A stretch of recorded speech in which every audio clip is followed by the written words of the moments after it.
Atletico Madrid যেই run of ফর্মের মধ্যে দিয়ে আছে, তারা সব কম্পিটিশন মিলে 12টা ম্যাচ টানা জিতেছে। এর মধ্যে লা লিগার ম্যাচ রয়েছে 7টা। যেই সপ্তম ম্যাচটা ছিল বার্সেলোনার সঙ্গে, যেই বার্সেলোনার ঘরের মাঠে তারা 2006 সালের ফেব্রুয়ারি মাসের পর আর একবারও জিততে পারেনি। 18 বছরের একটা অপেক্ষা তারা ঘুচিয়েছে বার্সেলোনার ঘরের মাঠে তাদের 1-2 গোলে হারিয়ে। বেতিসের কাছে তারা একটা ম্যাচ হেরে গিয়েছিল, যেটা এই মৌসুমে লা লিগাতে শুধুমাত্র একমাত্র হার। সেই ম্যাচটার পর লা লিগাতে আতলেতিকো মাদ্রিদ টানা 7টা ম্যাচ জিতেছে, সব কম্পিটিশন মিলে সেটার সংখ্যাটা 12। আমরা যখন কথা বলছিলাম প্রথমে, তখন আপনি বলছিলেন যে আতলেতিকোর পক্ষে এই সিজনে পসিবল কিনা, আসলেই পসিবল মনে হচ্ছে কিনা? বার্সেলোনা এবং রিয়াল মাদ্রিদ যদি এভাবে পয়েন্ট হারাতে থাকে, তাহলে আমার মনে হয় আতলেতিকো মাদ্রিদের কাছে পসিবল। আপনি একটা জিনিস খেয়াল করেন, আতলেতিকো মাদ্রিদ সিজনটা যখন তারা স্টার্ট করলো, প্রথম 3টা ম্যাচের মধ্যে 2টা ম্যাচই আতলেতিকো মাদ্রিদ আসলে ড্র করেছিল। 6 ম্যাচের মধ্যে মনে হয় 3টা ম্যাচ থেকে তারা কোনো পয়েন্টই আদায়, 3টা ম্যাচ থেকে তারা পূর্ণ 3 পয়েন্ট আসলে আদায় করতে পারেনি। এরপরে না টার্ন অ্যারাউন্ডটা আসলে অনেকটা সাইলেন্টলি করেছেন দিয়েগো সিমিওনের অধীনে এই আতলেতিকো মাদ্রিদের পক্ষে। আতলেতিকো মাদ্রিদকে দিয়েগো সিমিওনে একটা অন্য পর্যায়ে নিয়ে গেছেন ইউরোপের বিগ ক্লাবগুলোর মধ্যে, সেটা নিয়ে কেউ কোনো সন্দেহ পোষণ করবেন না। শুধুমাত্র প্রশ্নটা করা হয় যে টাইটেল উইনের ক্ষেত্রে দিয়েগো সিমিওনে কতটা ডেলিভার করতে পারছেন। তিনি 2টো লা লিগা জিতেছেন, কন্টিনেন্টাল কাপ জিতেছেন, সব কিছু মেনে নেওয়া হচ্ছে। আপনাকে সিজনের শুরুতে একটা বিশাল অঙ্কের টাকা দিয়ে বলে কেন যা খুশি পারো, কেন তোমাকে হুলিয়ান আলভারেজ আইনা দিলাম, তোমাকে আমি রবিন লেনোয়ার্দ আইনা দিলাম, ইউরো চ্যাম্পিয়ন, তোমাকে আলেকজান্ডার সরলট আইনা দিলাম, গত বছরের সেকেন্ড টপ স্কোরার অফ লা লিগা। সেখান থেকে আপনি লা লিগাটা শুরু করলেন ঢিমে তালে, যেটা হচ্ছে মানে খুবই আনপ্রেডিক্টেবল ওয়েতে। আপনি এক ম্যাচ ভালো খেলেন, তো আরেক ম্যাচে গোল খেয়ে কোনো মতে ম্যাচটা হাতছে পাচ্ছে ড্র করে বসেন।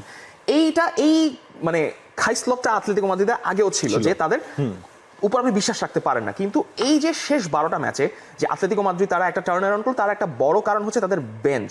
তাদের বেঞ্চের যে পরিমাণ গোল তারা 60 মিনিটসের পর করেছে, সেই পরিমাণ গোল এই ইউরোপিয়ান বিগ 5 লিগগুলোর মধ্যে কেউ এখন পর্যন্ত করতে পারেনি। তাদের সম্ভবত 31টা গোল এবং অ্যাসিস্ট তাদের বেঞ্চ থেকে এসেছে আফটার 60 মিনিটস। এই মানে পরিসংখ্যান হচ্ছে। তার মধ্যে আরেকটা বড় সংখ্যা হচ্ছে আলেকজান্ডার সরলট। তিনি যে লাস্ট বার্সেলোনা এগেইনস্টে গোলটা করলেন, তখনও ম্যাচের মধ্যে 23 সেকেন্ড বাকি ছিল, বা 25-30 সেকেন্ডের মতো বাকি ছিল, সেখানে তিনি একটা গোল করলেন।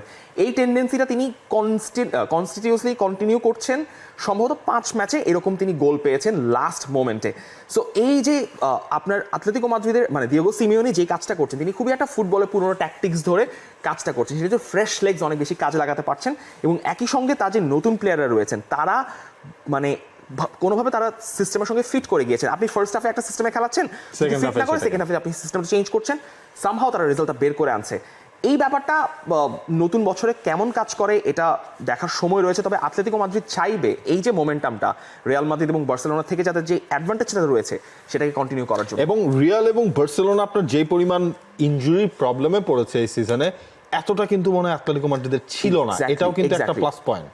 এক্স্যাক্টলি, আতলেতিকোর যে বেঞ্চের ডেপথ রয়েছে, আপনি চাইলেই আপনি কোকেকে নামাই দিতে পারছেন। কোকে আপনার ফার্স্ট 11-এ খেলেন না, আপনি চাইলে গ্রিজমানকে উঠায় নিতে পারছেন, আপনি সরলতকে নামাতে পারছেন, আপনি আনহেল কোরিয়াকে নামাতে পারছেন। যে আনহেল কোরিয়া হচ্ছে একদম ক্লাচ মোমেন্টে গোল করেছেন রিয়াল মাদ্রিদের এগেইনস্টে, পিএসজির এগেইনস্টে। আপনার বেঞ্চে আছেন আরও অনেক ফ্রেশ, লাইক ভিটসেল আছেন আপনার সেন্ট্রাল ডিফেন্ডার হিসেবে। যদি কোনো ডিফেন্সে আপনার প্রবলেম হলো, আপনি তাকে নামাতে পারছেন, আপনি আপনার ফরমেশন শিফট করতে পারছেন। সেই সুবিধাগুলো হয়তো বার্সেলোনা বা রিয়াল মাদ্রিদের কাছে নেই, কারণ তাদের ওই লাইক ফর লাইক চেঞ্জেস করা সম্ভব নয় ইনজুরির কারণে, ফর্মের কারণে বা প্লেয়ারের ঘাটতির কারণে, যেটা সিমিওনের ওই সুবিধা তিনি আছেন। এখন যদি তিনি ডেলিভার না করতে পারেন, তাকে আমার এটা হাই টাইম আতলেতিকো মাদ্রিদের আসলে ডেলিভার করা, কারণ এরকম চান্স হয়তোবা তারা ইচ এন্ড এভরি সিজনের এই মিডল অফ দ্য ওয়েতে এসে আসলে তারা পাবে না। বাংলাদেশ প্রিমিয়ার লিগ 2025, 7টি দলের জমজমাট লড়াইয়ের মাধ্যমে পুরো দেশ দেখতে চোখ রাখুন টি স্পোর্টস নেটওয়ার্কে।